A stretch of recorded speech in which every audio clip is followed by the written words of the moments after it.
Catus, Maximus here, this time with a review of the Chinese-based DCK KDPL03 quarter-inch drive impact driver. 20-volt max, 4-amp-hour battery. This is a promotional product. They did send it to me for free. Catus Maximus here. So this is the second part of the two-part series. I just reviewed the brushless impact driver, which I don't think is quite... Even though it's 130 bucks, I don't think it's quite worth the money. The drill, hopefully it's a little bit better. The big issue with this is it does not have a censored motor in it. It's a big disappointment. I do appreciate DCK sending me these tools, you know. Never know until you get these things, and I'm certainly glad I didn't buy these as like a budget gift for a family member or something. We do include a bag. These bags do include a shoulder strap. Obligatory paperwork here. Paperwork includes, and this should have it too, this is an FCC declaration, manual for the charger, manual for the drill, and one thing I was going to mention, and it did have, this is supposed to have 45 foot-pounds of torque, or 60 newton meters of torque. They do have another model which is twice as powerful, and they do.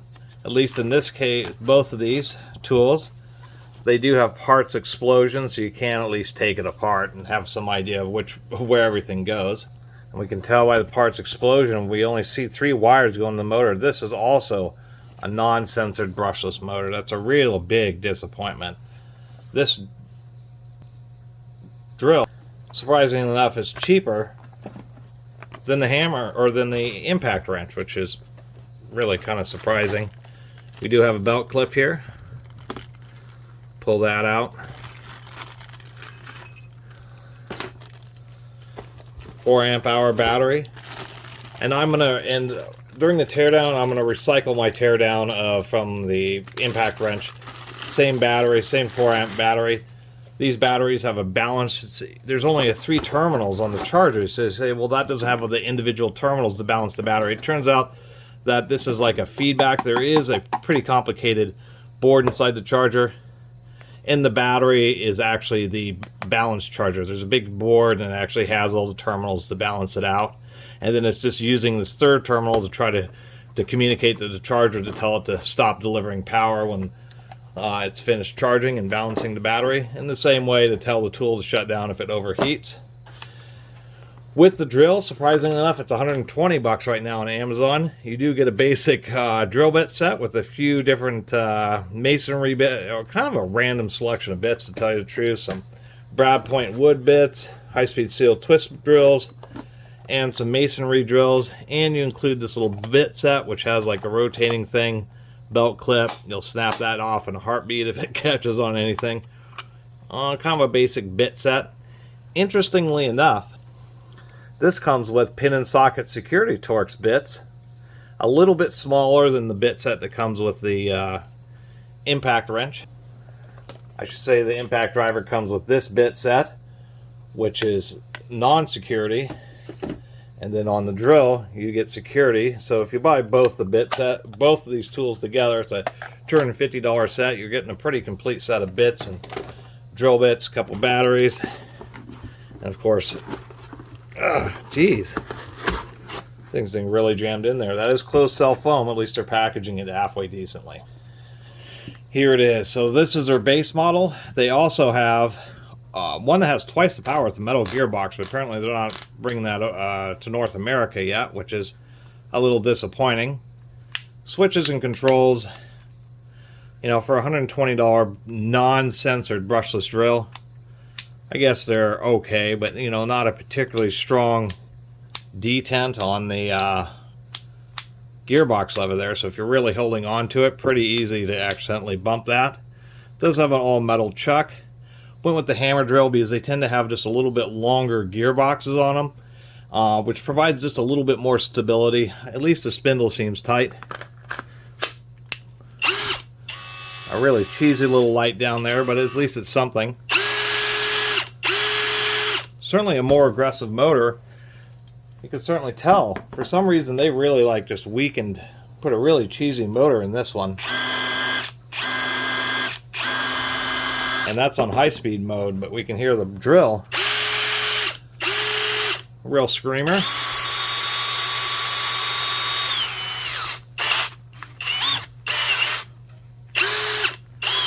And for having whatever it is, 531 inch-pounds of torque, 60 Newton meters, definitely, you know, quite a bit of power. And it is indeed brushless.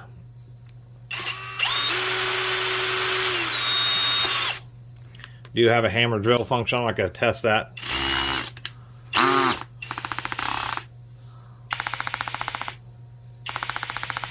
Not much space. This is for, like, if you're using Tapcons, very small, you know, 3/16, that type of size, just for putting signs up on brick walls. I've never been a fan of cordless hammer drills. Just get them because they tend to be more robust. 2-speed. First time I switched it, I think the grease was a little gummy because it made a grinding sound, but it seems to be working okay here.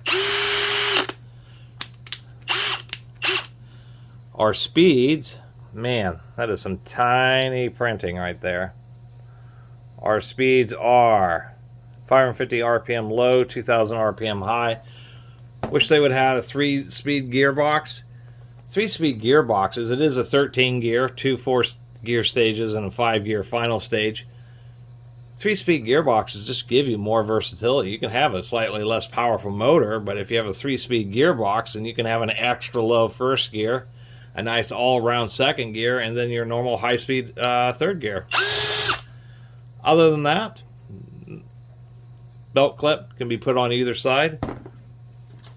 Here's our variety of bits that it came with. Hold that thing's pretty tight. Just like an eclectic collection of like the most common sizes. Are these even fractional drill bits? Those are fractional drill bits, so those aren't metric drill bits, but it looks like you get three masonry bits, 5 twist drills. Excuse me, 5 twist drills, 5 masonry bits, and it looks like 5 brad points. So at least they give you some bits. You know, these Chinese manufacturers, to tell you the truth, what they should learn, stop including little bits, you know, drill bits. I know some people like them, but to tell you the truth, people would be happier if you took that cost and did something like put in a censored brushless motor so that it would operate just a little bit more smoothly rather than...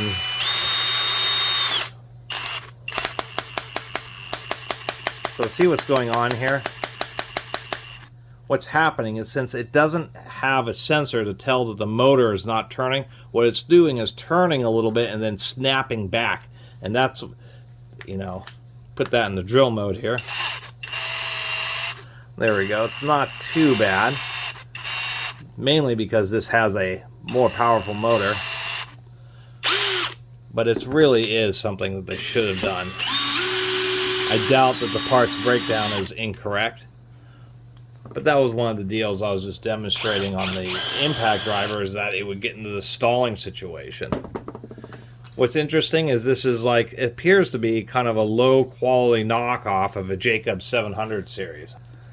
To show you what I mean, you can just tell by the definition of the stamping. See, it looks like they're trying to copy the DeWalt chuck. It's just made a little bit more cheaper. Obviously, it's not the same price as the DeWalt, but to tell you the truth, I'll even show you right now. This hammer drill is 120 bucks. The impact driver has $10 off, so it's 130 bucks.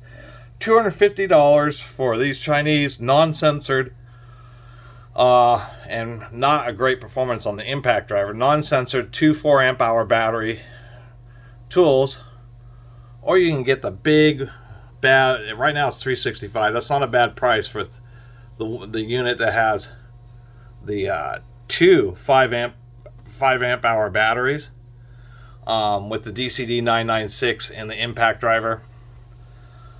That's literally $115 more, and you get bigger batteries and tools that are just a way, like a quantum leap above these DCKs. And that's what I was really having a hard time. Glad I'm doing 2 videos, because the DCKs, they just need to come down in price. They're charging too much money, because For $115 more, you're getting tools that have like double the performance and bigger batteries and a hard case.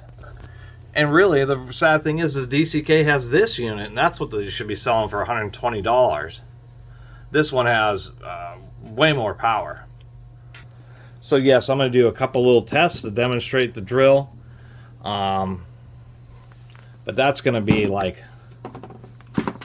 the closing, the essential statements is, unfortunately, with DCK, they're charging $250 for this, where for $365 you can get this. I was demonstrating the DeWalt impact driver spanks the DCK. It doesn't have much more actual impacting power, but it spins so much faster. It does the work. It drives screws twice as fast because it has just a bit more power, but it's delivering like 50% more hammer blows per second than the stupid DCK. And then the DeWalt DCD 996 really is, as far as cordless drills, it really is one of the competitive. There's lots of DeWalt's cordless tools suck, but the 3-speed 996 hammer drill, they spent a lot of time on this thing, and this thing just totally kicks arse. Having the 3-speed gearbox means it has a 450 RPM low gear in it. It puts out some torque, that's for sure. And they're DeWalt's. They have much better electronics, fully integrated into the trigger controllers, censored brushless motors. Anyway, enough disappointing DCK to make them never send me a tool again. They wanted me to make a professional review. That's my professional opinion. You know, sell some of your other tools to a pawn shop. If you're going to get a drill and impact set for $250, these are just not worth it with the 4 amp hour batteries. They're barely worth it, but not having uncensored motors is just going to be annoying in low speed, high torque situations. And I was noticing while I was demonstrating, like on the impact driver, that the motors really want to overheat quickly, where on censored motors, you can tell that it can't turn, and either you quickly deploy more power, or what it does is it automatically cuts itself off, so it just doesn't turn the motor into a space heater or a resistive heater. So anyway, and to tell you the truth, what's surprising about this is that this DeWalt, the DCK, is only just a little bit, if we do it this way, I mean, it's like maybe a ½ inch shorter or something like that. So, anyway, I'll quit ripping on it and drill a few holes with it. At least I can give it a little bit of credit here for the tightness of the spindle.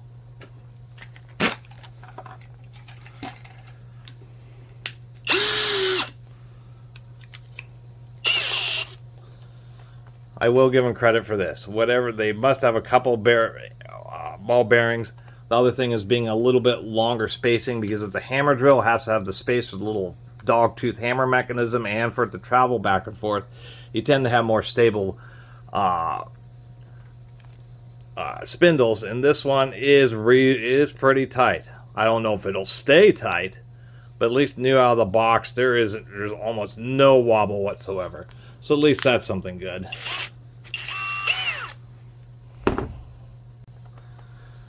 Just before the drill test, I was noticing that this little switch doesn't seem to quite seat all the way. It's kind of doesn't really have a strong enough detent, and I find that sometimes I'm getting it to make some grinding sounds in the gearbox, where basically it's a spline collar that's not fully engaging because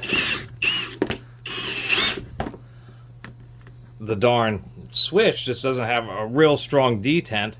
And we'll see if it's spring loaded. And real high quality drills like these, what they do is the shift lever is actually, there's springs on each side of the little shift lever. So when you put it in gear, if it isn't fully engaged, there's still spring tension. So as soon as you pull the trigger, it snaps it into place.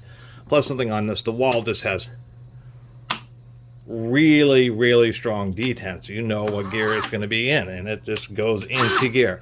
This one, every once in a while, it doesn't. So what I was talking about regarding the regarding not having a sensor motor, we're in second gear. So if you end up like trying to do certain situations, this will happen in low gear when under, you know, heavier duty.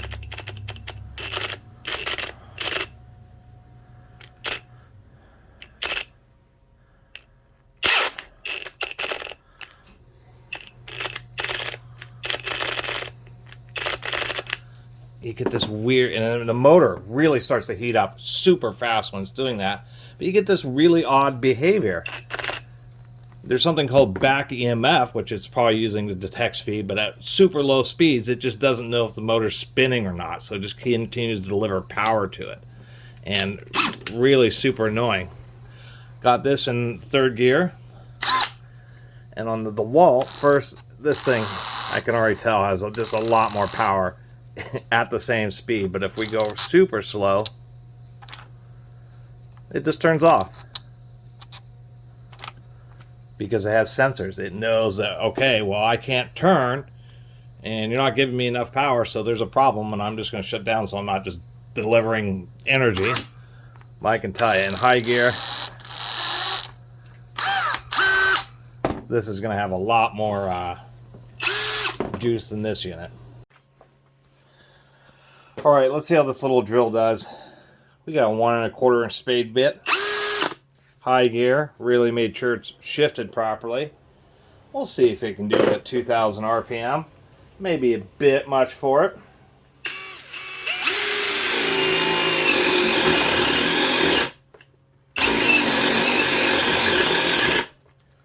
So if you press real hard, it doesn't like it.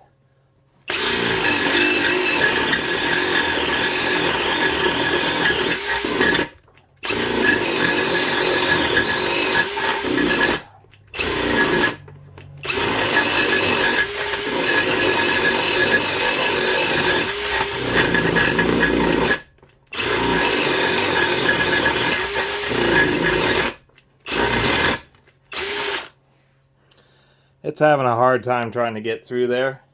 Wish they would have sent me their more powerful unit. So you can run a 1 1/4 inch spade bit. You just got to be, you know, a little bit more ginger with it. Anyway.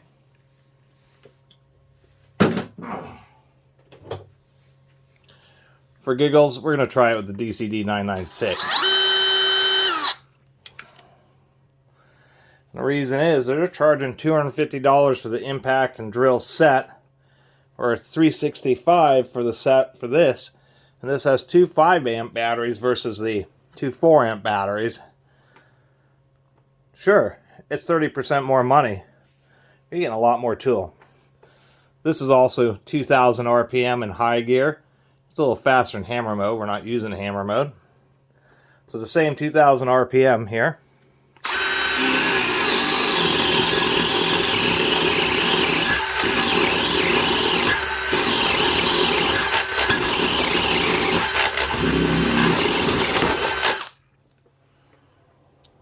In my opinion, I'd find a way to come up with the extra $100 and get the darn DeWalt set. That just pounded through there at 2,000 RPM. So, anyway, I'm going to finish this off with just a little bit of a quick teardown, quick look inside this unit. But that's pretty much the deal. I know it's not their more powerful unit. They don't even have that in North America yet, but... And I'll re-add to the beginning of this video from the last one that they want $250 for this set. And the big DeWalt set, the DCD 996 and the DCF 887 set with two 5-amp batteries instead of two 4s. And the fact that those all DeWalt brushless drills and impacts have sensored motors. Plus, the big ones are made in the United States. The motors are wound in the U.S. It seems that something's happening, changing with the Chinese economy, where The products are getting a little bit better, but the prices are moving faster than the quality of the products, and then they're becoming very uncompetitive because they want once again $250 to the set, or on Amazon for $365, 115 more bucks. You can get just way more tool with longer warranties, bigger batteries, way more power and speed. It's the best way to say it. I think DCK. I think if this set was 200 bucks, I would say, you know, sure, it's a $200 set, and you're kind of getting what you would expect for 200 bucks. But at 250 bucks, they could have done better. They should have given you censored motors, maybe a little bit better quality. I really don't like the gear change on this gearbox. It's been a 3 times fiddling with it where I've had it grind because it just doesn't quite engage as reliably, just because it doesn't have very stiff detents. And if you're using this and you're putting a lot of pressure on it, surprisingly enough, you know, you're just going at it, it's going to be pretty easy to knock this switch around. Even though they try to have a raised portion here so you do that a little less likely, you're going to be grabbing it and you're going to easily knock it out of gear. Unless it's already in second gear. But if it's in first gear, I really worry about that a lot. So anyway, let's do the teardown of this drill. Got 10 screws on this unit. Forgot to mention, for that money, that the Walt has just an awesome light that goes up to 60 lumens. Unbelievable light for a cordless drill. This has a tiny little pixel down there. See if this clamshell, the last one's like the power connector got stuck, and it's almost like they've glued it for some reason. As with the impact, for some reason they glue the battery connector into the opposite half that you're supposed to take apart, so it actually becomes a hassle to take it apart. Really super annoying. Because all these parts are supposed to be in this half, because this is what has all the little cable alignment pieces. So we'll just kind of toss it over like that. We'll get it together. This is what I mean about the reverse switch. Super weak detent. This is just a little clip that sits on this. It's wrapped around once, so they're kind of relying on that to act as the spring, but it just doesn't work super well. And once again, the detent is just, I mean, it's almost non-existent. I can't even see what's really acting as the detent on this. There's the front of the drill.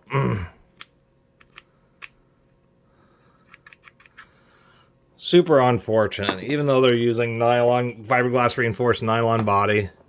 Surprisingly enough, just a metal shielded bearing here. It was a rubber sealed on the impact. We have just an undyed nylon fan, where it was at least dyed on the other one. And of course, what do we see? We see the control wires going to the trigger switch, but what do we see on the motor? Just 3 primary power wires going to the motor. No sensor. Really disappointed in that. It's actually a pretty big deal. I mean, every professional brand of brushless tool, I mean, basically all of them. I mean, they all have censored motors because it's such a big deal on a tool that operates on lower RPM. You know what doesn't have sensors? Things like drones and things like that, where the motors always are spinning fast. You know, low quality electric scooters that have uncensored motors. It's just super disappointing. Motor's just a little bit larger diameter, slightly thicker windings than the impact. Slightly bigger trigger. Another interesting, I don't know if it's an oversight, but the impact had a little rubber bellows around the plunger, where this drill does not. We certainly know it's meant for more power because it was a plastic housing for the controller, where on this, this controller is a metal housing for more heat dissipation. Has a bit bigger capacitor. Gearbox is not going to be anything to write home about. Let's go and pop that out. Simply does that. First stage, usually these just twist and pop right off. Who knows if this one works like that or exactly how it works.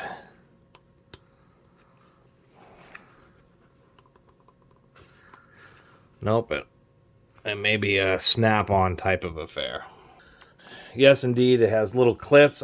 Basically, it's almost universal that this first section of the gearbox actually is something that twists a little bit and twist locks out. But this one isn't. Let me get a little more zoom in here. Mainly do this for, there's not very many people, but a few people like watching all the way through and seeing the inside of the gearboxes, even if they've seen other ones, just for the heck of it. And so that's the whole reason I do these gearbox teardowns, even though they take a while, is just for that. Just for the people like me who are really kind of just like seeing the inside of the gears. So there's our first stage here. Oddly enough, the tabs are offset on this. Guess you can't really screw that up. Already noticed something that is kind of unique about the gears. That's kind of a wonder why they spend the expense. Usually they don't do that, but this actually has a little bronze bushing pressed into the planet gear. And usually they don't do that. It's just not worth the additional expense of doing that with the planet gears. Pop those out.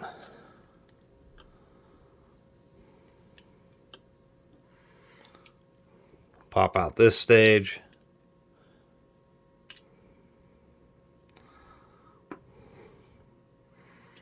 These secondary plans down. At least they're using 4 gears on the first and second stage rather than 3, so at least there's something to be said there. And then I'm just going to leave that ring. So when it shifts the gears, what's happening is this collar is just shifting back and forth. I already got it cockeyed here. And what that does is that takes these gears that were down there and locks them into the teeth on this stage. So what it does is it basically bypasses one and locks out one of the stages, making it a 2-stage gearbox, causing our RPM to go up a bunch, or it slides it out of place, unlocks those gears, and there'll be some teeth on the other side of it to lock it in place, and so it allows it to work as a 3-stage. Got those screws out. Make sure I kind of keep this aligned. Pop that out. That would be our gear change section. And then this is our final drive. And a little thrust washer down in there. Oh no, that's actually, no, there's a thrust washer in there, but... And this is our final drive. 5 little gears there. So at least the gearbox is, you know, halfway decent. At least it's all steel, and they did put enough gears, so it ought to last a reasonable amount of time, given it still does have a brushless motor. Anyway, I'm tired of making videos about all these DCK tools. I really appreciate everybody who's been watching and subscribing. And if you haven't subscribed, please do. I don't want to, and until next time, Catus Maximus out. Real quick, I don't want to take the rest of this apart, knocking off the chuck, just to show the dog teeth for the hammer drill portion. Those are just real simple. It just has something that prevents the chuck from sliding all the way back, and there's just a couple of washers which just have teeth, so when it's in drill mode or one of the clutch, it just prevents those teeth from actually engaging. When you put it in hammer mode, it allows the chuck to sink in deeper. And then when it hammers, all that's happening is these teeth are just going over bumps just like that. That's exactly how a hammer drill works. Not to be confused with a rotary hammer, that's for sure. Anyway, see you next video. Look inside the charger. Bottom lid comes off. Polycarbonate plus ABS. That's what I was meaning about these tools. They're, you know, engineered right to a point. A lot of complication in here, surprisingly, just for it. I believe part of this chip and what is the kind of the communication that the balance charger and the battery communicates with over what would normally be just the temperature terminal.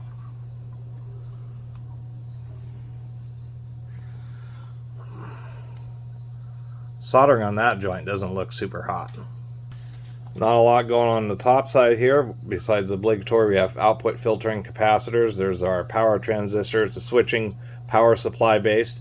It does have an input filtering stage, so it's going to be dumping less noise in your power supply, so at least they didn't chintz out on that. That's what these stages are: an inductor and a capacitor, a little surge metal oxide varistor.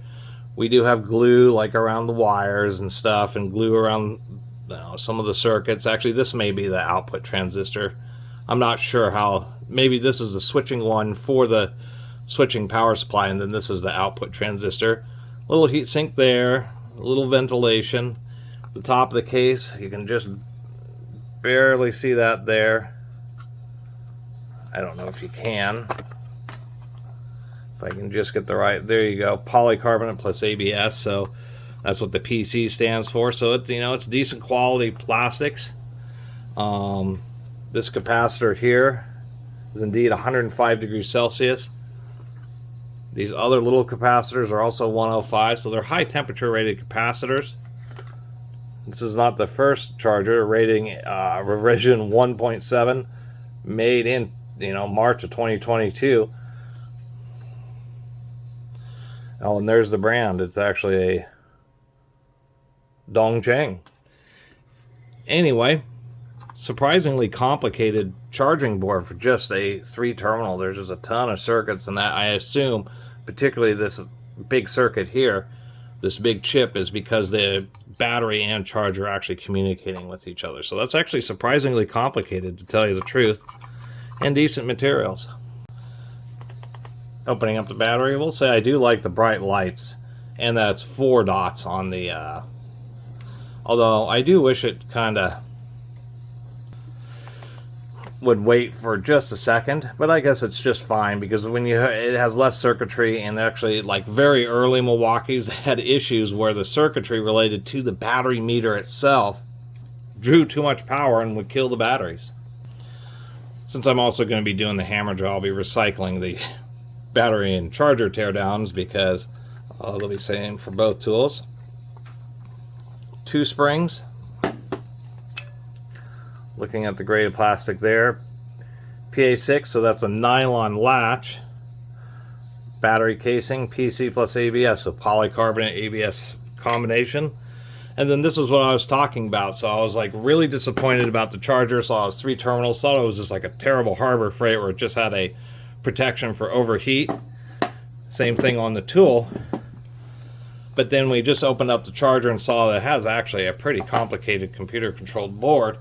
But when I opened up the battery, I thought, oh, well, it's obvious, because what we have here is we have all these different bands which are going to each of the pairs of batteries. So what you have here is you have the balance charger, a balance board integrated into the battery, and then it's just using this 3rd terminal as a way to communicate that it's, stop charging or continue charging, etc. And then how it works is the CT 1, 2, 3, 4, and then you have the master positive and battery master negative. You can see on this battery how they have just a really thick, wide trace going up to the terminals. They did put dielectric grease on the terminals, so I'll give them credit for that. They did put glue, or, I guess they would call that Celastic, over the wire connections there, and over the control chip there. I can't pull this board up, because what they've done is these metal terminals are integrated in the battery to set the board over it, and they solder it, so I have to solder wick all those terminals off. I suspect why they put Celastic on these terminals but not all of them is more of a form of tamper resistance, essentially. And surprisingly enough, this thing is press fit in here pretty darn tight. I've been trying to pause the camera, tried to get it out, and I have to pry at it, and I don't want to dent these cells. But I don't see, they're gray cells, and I don't see any evidence of printing. So I'm pretty sure these aren't Samsung or Sanyo or Panasonic or Sony lithium-ion cells. But they are all integrated into this kind of cartridge, which helps to provide additional protection into the battery case. The cartridge itself, PA6GF30, so that's fiberglass reinforced nylon for the internal battery protective shell. And I'll give them credit for that, and they even put Celastic on the back of the battery display board there. So overall, at least I will give them credit. It is a balanced charging system. It's just kind of a different way of doing it, where they have the balanced charger integrated into the battery pack itself, and then communicates with a kind of what I'd say a semi-intelligent kind of basic charger. And I guess it's just cheaper for them to do it that way. Anyway, really appreciate everybody who's been watching and subscribing. And if you haven't subscribed, please do. Till next time, Catus Maximus out.